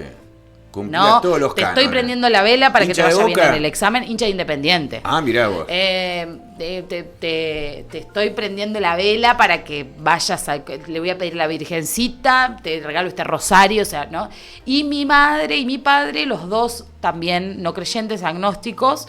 Mi madre muy perseguida por su propia madre en relación a la religión, y ellos no creyentes, nosotros no estamos bautizados, y a mí siempre me generó un conflicto esta cosa de que todo el mundo supone que vos en principio sos creyente y estás bautizado. Sí. ¿No? O sea, eso hay como una cosa así en la sociedad que es porque uno lamentablemente prejuzga. Claro. Hay como una situación. En vez de preguntarte. Claro, exacto. Bueno, hay como una situación así. Después yo, a lo largo de mi vida, me he logrado amigar, un poco por el estudio, un poco porque lo que he aprendido con ciertas miradas o ciertos posicionamientos de la Iglesia Católica un poco más progresistas, digamos, ¿no? Yo hice algunos seminarios respecto de los padres palotinos, he hecho algunas cosas sobre algunos seminarios respecto de la religión brasilera, digamos, ¿no? Algunas cuestiones sobre la cuestión de la teología de la liberación, que soy muy respetuosa de eso, pero no tengo posibilidad, o sea, no, la verdad es que no me sale de ningún lado la cuestión de la creencia en Dios, mis compañeros de militancia actuales insisten y me dicen, pero vos tenés fe, algunos que... Y Marianita Galván fue catequista. Claro, y muchos otros compañeros son incluso practicantes, digamos, o sea, son creyentes, van a la peregrinación, o sea, todos. Igual muchos van para la foto. Bueno, puede ser, pero van a la peregrinación, son creyentes, mis compañeros y compañeras de militancia, digamos, Manu, Chifu. Manu es muy creyente. Por eso, muy creyente, sí. Mauro también, digamos, ¿no? O sea, son compañeros y dirigentes míos, y tantos otros compañeros, Celeste, Martu, Fer, o sea, tantos otros compañeros y compañeras que son creyentes, profesantes, o sea, ellos, y a veces me dicen, pero vos en realidad tenés creencias. Sí, yo no estoy diciendo que no tenga, lo que estoy diciendo es que no, tal vez por mi formación, tal vez porque en historia uno estudia mucho lo que tiene que ver con la creación de la Iglesia Católica y la cuestión de Dios. Yo en general trato de no ser... trato de ser muy respetuosa. En una época no lo hacía tanto, pero bueno, uno va creciendo y también trato de ser muy respetuosa con la creencia de los demás. Entiendo la fe, la entiendo racionalmente. No es algo que me suceda, digamos, no es algo de lo que yo me haya podido apropiar. La verdad que sí creo fuertemente en el hombre y en la mujer. Creo fuertemente en la capacidad del hombre y de la mujer para resolver cualquier situación. Sé que te tenés que ir dentro de un ratito. Sí. Son 11:20, estamos a tiempo todavía. Perfecto. Por eso justo, vos me los nombraste recién. Sí. ¿Y cómo lo conoces a Mauro? ¿Y cuándo te chista este flaco, alto? Bueno, dice, mira, te voy a... Vení que me hace falta. Bueno, mira, porque vos ya estabas adentro del Estado municipal, eras planta permanente. Sí, después me fui a trabajar escuelas y yo ya estaba trabajando en escuelas. Pero yo te voy a contar una cosa, en realidad. ¿Renunciaste a la planta permanente? Claro, no, planta permanente no tenía un contrato. Tenías contrato. Tenía contrato. Bueno, en realidad yo te voy a contar una cosa. ¿Vos te acordás de la JK? Sí. Bueno, que te mencioné recién. La JK, dentro de esa militancia de la JK, estaba Mariana Balbi. Sí. Bueno, y es ella el contacto en realidad. Cuando yo me voy a trabajar en la universidad, me fui a trabajar en la ESMA porque hice una pasantía en el Archivo Nacional de la Memoria y trabajé un tiempo allá. Y Mariana se queda militando acá, ella pasa por la Descamisada, después va al movimiento Evita y después se incluye en el Somos Rodríguez. Uh-huh. Y ahí es donde yo lo había conocido a Mauro hacía mucho tiempo atrás, cuando él estaba en el Evita en un momento, que habíamos ido a ver a Cristina en el Teatro Argentino, bueno. Sí, era uno más. Exacto, uno más. Pero en realidad, mira, que me convoca al Somos Rodríguez en ese momento es Mariana Balbi, en realidad. Mariana Balbi me llama en el año 20... Que por lo que nombrás son todas feas ustedes, ¿eh? Mariana Balbi... En el año... La saludamos, está viviendo acá cerquita. Sí, cerquita. Yo la quiero mucho, es una compañera con la cual yo hice... Yo a Manuel lo adoro, un pibe bárbaro. Manuel, qué buen pibe. Tengo mucho vínculo con Mariana porque nos conocemos hace muchos años, o sea, nos conocemos de la JK, éramos las dos muy jóvenes, Marti era muy chiquitita, su hija... y bueno, ella me llama y me dice, mira Viole, nosotros estamos, yo sé que vos estás sin militar en este momento, porque yo estaba trabajando en Capital y estaba dando clases y bueno, estaba sí, estaba sin tiempo también. Poco, sí, pero digamos, me dice, mira, nosotros estamos armando un espacio de educación, dice, en esta agrupación que está conduciendo Mauro y que... ¿Te acordás de ese alto? Algo así fue la conversación. Te tuvo que haber dicho, Mauro, algo fue. ¿Cuál Mauro? ¿Vos te acordás? Bueno, no sé. No, porque Mauro ya había, aparecido como había jugado en las elecciones, ¿viste? Claro. O sea, ya habían pasado esas cosas que yo en realidad, yo tenía a mi madre y a Emilce Portela militando en peronismo militante. Sí, entonces ellos me llamaban siempre para las elecciones. Yo iba a fiscalizar con Carlitos Paz en el hijo de la portera. En el San José. Claro. Yo siempre estaba o no organizada. El hijo de la portera de tu escuela. Exacto, o sea que... exactamente. Sí. Entonces, yo iba siempre a fiscalizar. Bueno, yo ya sabía de esta situación en la que Mauro había decidido hacer su camino propio, uh-huh. Tener su organización, presentarse a elecciones y Entonces, yo sabía, por supuesto, quién era Mauro. Y yo, en realidad, siempre fui de las que pensaba por afuera, porque yo no estaba organizada ni nada, que a mí me parecía que Mauro era un pibe que valía. Y que me parecía que lo que él planteaba, lo que se planteaba como organización de presentarse en unas elecciones, estaba buenísimo. Que nunca entendí por qué no le habilitaron las internas, nunca entendí o sea, yo siempre estaba como en esa situación. Pero por afuera, no es que yo opinaba, esto lo opinaba sola en mi casa. Sí, mientras que te tomabas un mate. Tal cual, o sea, nada. Y me llama en el 2021...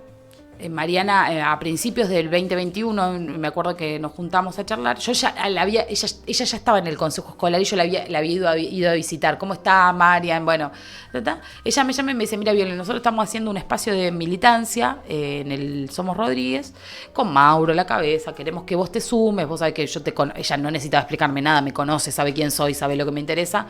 Y me gustaría, bueno, le dije yo, dale. Y entonces me dice, bueno, y pasa ese tiempo y me dice, ¿a vos qué te parece ir de candidata al consejera escolar? Yo me sumo a las actividades que ella hacía a través del consejo escolar, con el Somos Rodríguez, o Somos MG, no me acuerdo ya si ya era el Somos. Y me empiezo a sumar y me dice, ¿qué te parece de ir de candidata? Yo fui de candidata en el 2021 al consejo escolar. Sí, le dije yo, dale, qué sé yo, ¿viste? Yo nunca había ido de candidata en ninguna cosa, de ningún lado, de ninguna, o sea, solo... Y bueno, pasaron las elecciones del 2021, yo milité esas elecciones, era la primera vez en mi vida que yo iba a militar una campaña como candidata. Claro. Iba de segunda candidata. Bueno, pasan las elecciones, me meto de lleno en la organización y en esa militancia aprendí, y no entro en el consejo escolar. Entra el primer candidato, en ese momento Alan Santillán, sí, quien hoy es Matilda. Bueno, entra él y yo vuelvo a la escuela y me quedo militando en el Somos MG y bueno, y me vuelvo a la escuela a trabajar. Bueno, me ofrecen fines, yo me hago cargo de la coordinación de fines en ese momento. Después la jefa distrital me ofrece hacerme cargo de la dirección de una coordinación de ESI en el distrito, que a mí me encanta. Yo tengo una diplomatura en Filosofía y Letras en Educación Sexual Integral. Y bueno, me meto de lleno a militar. Ahí, bueno, conozco como más en profundidad a Manu. Yo lo conocía por Rodríguez, digamos, pero a los compañeros, a Manu, a Chifu, bueno, empiezo a conocer. Tengo más vínculo, por supuesto, con Mauro por la agrupación y demás. Y en el año 2023... ¿Pero qué te seducía de Mauro? La manera de hablar, de expresarse, sus ideas. A mí lo que más me... Porque Mauro, hay que reconocer, es conductor. Es un conductor, sí. Entonces, bueno, ya que va a conducir esto, bueno, ¿dónde viste Mira, ese registro de conducir que dijiste esto me hay una gusta? cuestión muy interesante para mí respecto de la figura de Mauro, que es el ejemplo. Que yo no lo había visto muchas veces, creo que nunca, ni siquiera lo veo demasiado todavía, que tiene que ver con el ejemplo de que él lo que dice, lo hace. Y además te demuestra con el ejemplo del trabajo lo que él quiere. Es muy bien. Y o sea, para, que si yo puedo, vos también. Para quien, como por lo menos en mi experiencia personal, esto no es de la agrupación, es mi experiencia, para quien, como yo, hemos atravesado por distintos espacios políticos y hemos atravesado por distintos espacios de formación, es casi único ver una persona que no te da la indicación a vos si está durmiendo en la casa. Claro. Está trabajando a la par tuya. Que arranquen a las 6 que yo voy 9:30. Claro, está trabajando a la par tuya, digamos, ¿no? Entonces... que va mucho más allá de lo ideológico, que por supuesto me encanta que se reconozca como peronista, que sea cristinista, que por supuesto, porque esa es mi línea ideológica y eso es lo que a mí me acompaña. Y eso me parece como fundamental. Y después lo que se transmite del amor por Rodríguez, que es el mismo amor que tengo yo y estoy segura que es el mismo amor que tienen el 90% de los compañeros que me acompañan, que es que queremos que esta ciudad sea una ciudad hermosa, como lo es. Y no solo hermosa, queremos que los habitantes y las habitantes de este lugar vivan bien. Claro. Digamos, queremos que sean felices. O sea, queremos que vivan bien, que la quieran, que la cuiden, digamos, y queremos cuidarla, queremos hacernos responsables de eso, queremos que estén bien, que se garanticen sus derechos. Digo, me parece que hay como cosas... Después, por supuesto, cómo no sentirse identificado, digamos, ¿no? O sea, Mauro es un tipo joven, es un tipo con un posicionamiento claro, es un tipo con una experiencia en militancia, con experiencia en gestión, ha pasado por todos los ámbitos de la gestión, sabe cómo se mueven todos los sectores de la municipalidad, todos los sectores de la gestión. Después hay un montón de otros elementos, digamos, pero yo creo que principalmente son esos dos. Y después, sí hay una cuestión política que a mí me identifica con su espacio político, que es el Somos MG, y por el cual pertenezco, que es la cuestión de la organización local. A mí me parece que Rodríguez necesita una organización local, me parece que lo necesitó desde antes. Yo en algún momento ya lo planteé en otros espacios de militancia. Me parece que Rodríguez tiene una característica, que es que necesita militantes de acá. Militantes propios y militantes de una organización local que entiendan cuál es la lógica de acá. Claro. Tal vez, la idiosincrasia local. Tal vez en otro momento sea necesario otra cosa, no lo sabemos nosotros. Pero hoy esto. Pero hoy o en ese momento fue esto. Tal vez, como los procesos históricos cambian y los procesos políticos también, tal vez en otro momento sea una organización nacional la que gobierne, no lo sabemos eso. Pero yo creo que en ese momento y en este momento lo que se necesita es eso.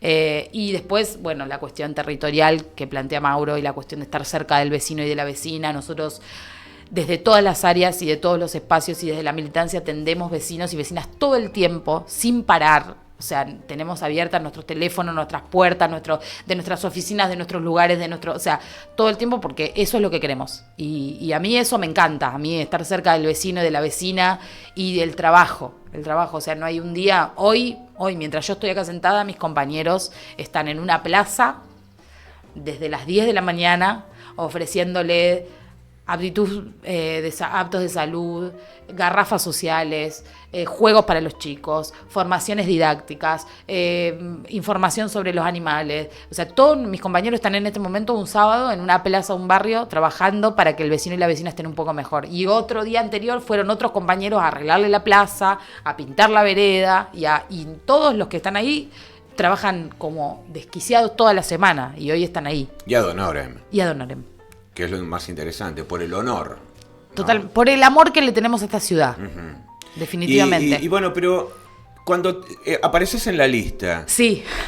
Mauro supongo que te dijo ya. Sí, claro, por supuesto. No es que te dijo Mariana fue... pero... Mariana fue la Celestina para presentártelo. Claro, no, pero es un proceso, digamos. O sea, lo que nosotros tratamos de hacer o tratamos de construir desde el, digo, más allá de eso, yo no creo que tenga que ver conmigo, y definitivamente esa es la decisión que defendemos.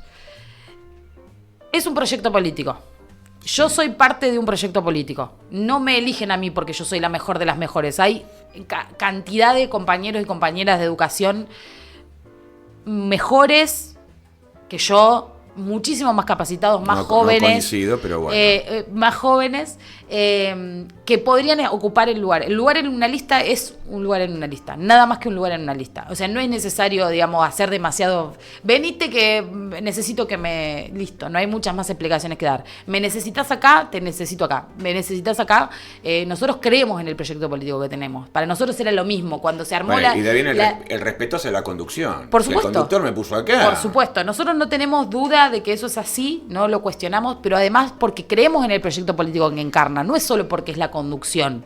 Es también porque creemos que él conduce un proyecto político que compartimos. Cuando se armó la lista de las últimas elecciones, era lo mismo que compañero o compañera estuviera. Es una lista muy armada por compañeros y compañeras de nuestra organización, y era lo mismo. No importaba si estaba yo o estaba otro. Para nosotros era igual. O sea, porque nosotros de verdad creemos en el proyecto político. O sea, y hoy estás presidiendo el Consejo Escolar. Presidiendo el Consejo Escolar, sí. Exactamente. ¿Y por qué no le contamos a la gente qué hace el Consejo Escolar? Bien. Amén de el sueldo, no lo hacen por la plata. Definitivamente no lo hacemos por la plata. Es el sueldo más bajo que hay dentro de la estructura. Exactamente. Es el sueldo. Yo tengo un sueldo docente, digamos, es el sueldo que venía... Sos docente, pero si yo vengo de afuera y quiero... No. Sí, lo que pasa que, bueno, en el caso de los... Si vos venís de afuera y cobrás la dieta del Consejo Escolar, es muy complicado vivir solo de eso. Sí. Si vos sos docente, lo que te pasa es que tenés muchísima responsabilidad con un sueldo, sí, que para mí no concuerda con el nivel de exigencia, desde mi punto de vista, entonces no concuerda con el nivel de exigencia del cargo. Pero bueno, yo soy una militante y yo no hago esto por el dinero, no me interesa el dinero, no es por eso que lo hago. Lo hago, repito, porque tengo una conducción y tengo un proyecto político que acompañar y estaré en el lugar que se necesite. Igual voy a hablar con Mauro la semana. No, porque nos hace falta como concejal. Y a mí lo que me interesa es educación. La educación me interesa, sí, siempre. Lo que me interesa siempre es educación. Pero bueno, yo soy una soldada. Lo que se necesite, ahí pondré el cuerpo donde sea que haya que ponerlo. El Consejo Escolar es uno de los órganos provinciales que se encarga de las instituciones educativas. ¿Por qué digo uno de los órganos? Porque en el distrito existen 2 órganos provinciales que se encargan de la educación, que uno es jefatura distrital y otro es el consejo escolar. El consejo escolar, jefatura distrital, se encarga de la cuestión que tiene que ver con lo pedagógico, con el seguimiento pedagógico, con los directores, las directoras, los docentes. Que ahí está Graciela Monsalvo. Graciela Monsalvo, sí. Exactamente, la inspectora distrital y el resto del cuerpo de inspectores. Que es un cargo político, y igual que el mío, que es un cargo político, pero elegido, digamos, por el voto popular. El Consejo Escolar se encarga de la cuestión de infraestructura de las instituciones educativas y del personal auxiliar.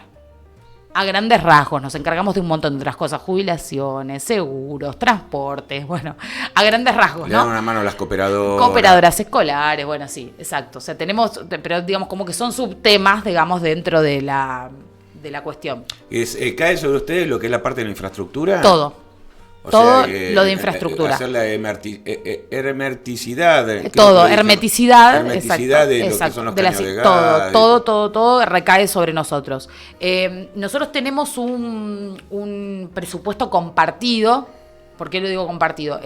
La provincia de Buenos Aires trabaja con los municipios a través de un fondo educativo que lo gestiona, en este caso, bueno, la Secretaría de Educación del municipio y Obras Públicas, que obviamente necesitan sí o sí para funcionar la firma y mano del presidente o la presidenta del Consejo Escolar.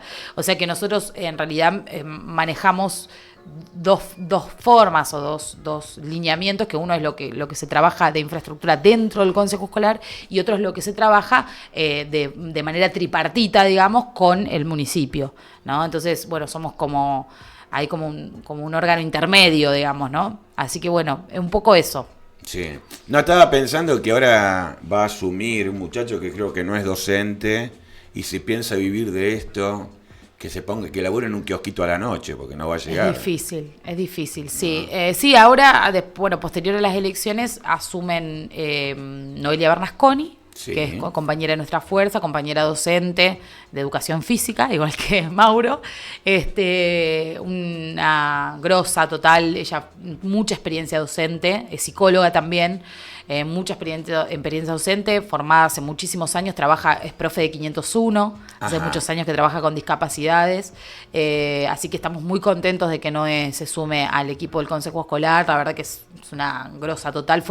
Ella hace varios años ya que es directora de escuelas de verano, que también está a cargo del Consejo Escolar, escuelas de verano, así que bueno, estamos muy contentos. Y Hernán Carrasco, que es un profe de literatura que era secretario de la secundaria 12, que tuvo una cierta trayectoria trabajando en la secundaria 14 con el programa de memoria, que hacía el programa de radio, era Tilra, no sé si te suena. Sí. Así que bueno, entran ellos dos, que ellos son docentes y tienen su sueldo docente, y Hernán Jalú, que es el compañero de la oposición, que también, que claro, que no es docente, digamos. Y es difícil en un consejo alinear ideas con pensamientos políticos distintos. Pues yo me acuerdo, una vuelta entrevisté a una que entró, que creo que está terminando ahora, sí, está terminando ahora, que también es muy jovencita. Entonces yo le decía, bueno, y ante una situación le pregunto a mi conductor, ¿no? Le pregunto a Darío. Entonces me decía cada rato. Y si llueve en un techo, le pregunto a Darío. Y si hago esto, le pregunto a Darío. Entonces le digo, pero Sara, que venga Darío directamente, le dije. Sí. ¿No? Sí. Es difícil la convivencia con otras ideologías que quizás tienen otro norte distinto. Es difícil cuando no están pensando en trabajar para la educación pública. Y lo único que están pensando es en acumular políticamente y sacar fotos, digamos. Eso es difícil, porque yo tengo excelente relación con otras personas que están en otros partidos políticos o en otras. Y mientras vos no quieras joder, digamos, por joder, digamos, si tu planteo es un planteo serio, yo lo he trabajado con ellos y con ellas, lo podemos conversar y lo podemos resolver. Ninguna gestión es infalible. La mía también tiene errores. Y bueno, se aprenden de esos errores, se sostienen, se modifican. Yo soy una presidenta completamente distinta a la que era en diciembre del 2023, hoy. En diciembre del 2025. Sí. He aprendido muchas cosas. También he aprendido que hay cosas de la gestión que uno resuelve, por supuesto, porque para eso el intendente te pone ahí, para que vos resuelvas. Y hay otras cosas que uno tiene que preguntar, por supuesto, porque también depende, hay cosas que no solo dependen, las consecuencias de lo que se hace o se deja de hacer, no solo son para vos, sino que son para otras personas. Entonces, es eso. Yo lo que principalmente creo es que lo que pasa es que si vos no tenés formación docente o no tenés cierta formación en gestión, es muy difícil estar. Es muy difícil. Y supongo que es muy difícil hoy, ¿no? Con esto de época de vacas flacas, ¿no? Ni hablemos. Si yo hubiera estado en otra situación, en otros gobiernos nacionales, como presidenta del Consejo Escolar, hubiera sido un sueño lo que se hubiera podido hacer. Uh-huh. Y creo que hubiera sido un sueño no solo para mí, sino también para Mauro, también para nuestra Secretaría de Educación. Entiéndase, para Rodríguez. Para Rodríguez. En otras gestiones, yo que tengo la posibilidad de observar qué es lo que se ha invertido en educación en otros momentos, uh-huh, a través del Consejo Escolar, hubiera sido tan lindo. ¿Y qué fue? Ese dinero que uno investigó y demás, que bajaban esas partidas, ¿fue mal invertido? ¿Son cosas que el desgaste del tiempo hace que otra vez hay que reparar cosas? Me parece que no es un único elemento. Me parece que hay muchas cosas. Digo, las instituciones educativas tienen desgastes todo el tiempo. O sea, lo que, a ver, por ejemplo, lo que naturalmente una cocina en tu casa te duraría 15 años, en una escuela dura 2. Claro. O sea, porque se utiliza las 24 horas del día, en una heladera que vos tenés en tu casa, un techo que en tu casa vos lo arreglás y que le estás poniendo plata encima, lo haces una vez y se resuelve. En una escuela no sucede, porque en la escuela hay movimiento de piso, hay movimiento de techo, se rompe un tanque, se abren los tanques para limpiarlo, entonces la gente pisa sobre los techos. El desgaste es absoluto en las instituciones educativas. Sí. Ni hablar de los descuidos de un montón de situaciones que también existen. Entonces, se dan como distintos elementos. Puede ser que haya habido, la verdad que no tengo forma de asegurar lo que estoy diciendo, puede ser que haya habido malas elecciones en algún momento, malas formas de decidir hacia dónde, porque también para decidir hacia dónde también tenés que conocer el mundo educativo. Tenés que conocer que no sirve determinado ventilador y que es una locura que lo inviertas, porque si pones un ventilador de 800 millones de cosas en un aula, la docente no puede hablar. Claro. Entonces lo terminan sacando. ¿Se entiende? Sí, los chicos se les vuelan las hojas. Exacto. Entonces, a veces las decisiones no tienen que ver con malas intenciones políticas, sino a veces con la inexperiencia. Yo creo que durante, hay pocas gestiones pensadas desde la cabeza desde docentes. Claudia Guerra en su momento fue consejera escolar, es docente, Mariana Balbi. Uh-huh. No ha habido muchas gestiones que haya podido. Y también Rodríguez ha crecido mucho, ¿no? Y el crecimiento exponencial de Rodríguez hace que las escuelas estén también mucho más habitadas de lo que estaban antes. Te doy un ejemplo, una escuela como la de Agua de Oro, que es una escuela pensada para que sea habitada, y cuando yo digo pensada es que las aulas están construidas para una determinada cantidad de gente, uh-huh, la cocina está construida el pozo ciego está construido para una determinada cantidad de gente. Era una escuela pensada como rural, y hoy es una escuela del conurbano. Claro. Entonces, el nivel de exigencias en infraestructura, de todo, claro, es enorme. Entonces, la ha pasado por encima. Y pasó no solo no pasó en 30 años, pasó en menos de 10. Entonces, no es muy fácil sostener. Entonces, no hay un solo elemento. Hay un montón de cuestiones, pero sí, principalmente las escuelas tienen mucho desgaste. Las escuelas se rompen, los chicos se caen y rompen una puerta. El otro día en una escuela una chica se paró sin querer. Se paró para buscar una cosa que se le había caído arriba de una cosa y rompió toda una mesada, por ejemplo. Oh. Y son cosas que pasan. ¿Y cómo la última te hago, ya te tenés que ir? ¿Cómo ves de acá? Porque tu mandato termina justo el 2027. Sí, exacto. Estos 2 años por delante, con esta administración nacional que le baja poco a provincia tiene que ajustar el cinturón. Sí, mucho. Porque se ve obligado. Sí, se ve obligado a ajustar el cinturón, sí. ¿Cómo ves de acá a 2 años? Complejo. Es muy complejo, ¿no? Muy complejo. Por suerte nosotros tenemos un trabajo bárbaro con el municipio y entonces nosotros tenemos el apoyo del municipio para todas las cosas que nosotros no podemos dar respuesta al municipio enseguida a través del fondo educativo o a través de las áreas que se necesiten, digamos, articula, las pone a disposición. pero no importa, hace magia, pero lo hace. Lo tenemos claro, la prioridad que para Mauro es las instituciones educativas, la educación, nadie tiene dudas de eso.